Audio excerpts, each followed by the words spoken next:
প্রিয় দেশবাসী, আসসালামু আলাইকুম। আমি বিএনপির সাধারণ একজন সাপোর্টার হিসাবে বিএনপির হাইকমান্ডের উদ্দেশ্যে বলতে চাই, আপনারা জনগণের পালস বোঝার চেষ্টা করেন। আপনারা যদি ক্ষমতায় যেতে চান তাহলে জনগণের পালস বোঝার চেষ্টা করেন। সাধারণ জনগণ ভারতের বিপক্ষে। আপনারা যদি ভারতের পক্ষে যান তাহলে জনগণ আপনাদের ক্ষমা করবে না, আর আপনারা যদি ভারতের বিপক্ষে যান জনগণ আপনাদের ফুলের মালা দিয়ে বরণ করবে। আর কোনো অপকর্ম করা যাবে না, কোনো অপকর্ম করলে জনগণ আপনাদের ক্ষমা করবে না। তাই আমি বিএনপির হাইকমান্ডের উদ্দেশ্যে বলতে চাই, আপনারা ভারত প্রেমী হওয়ার দরকার নাই, মোদি প্রেমী হওয়ার দরকার নাই। ভারত আপনাদেরকে ক্ষমতায় বসাবে না, ক্ষমতায় বসাবে বাংলাদেশের জনগণ। তাই বাংলাদেশের জনগণের পালস বোঝার চেষ্টা করেন।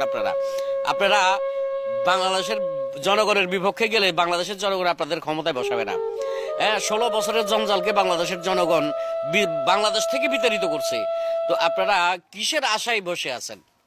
অতএব আপনাদের প্রতি আমার অনুরোধ, যেহেতু আমি একজন বিএনপির সাপোর্টার, আপনারা জনগণের পক্ষে থাকেন, জনগণের জন্য কাজ করেন। আল্লাহ হাফেজ।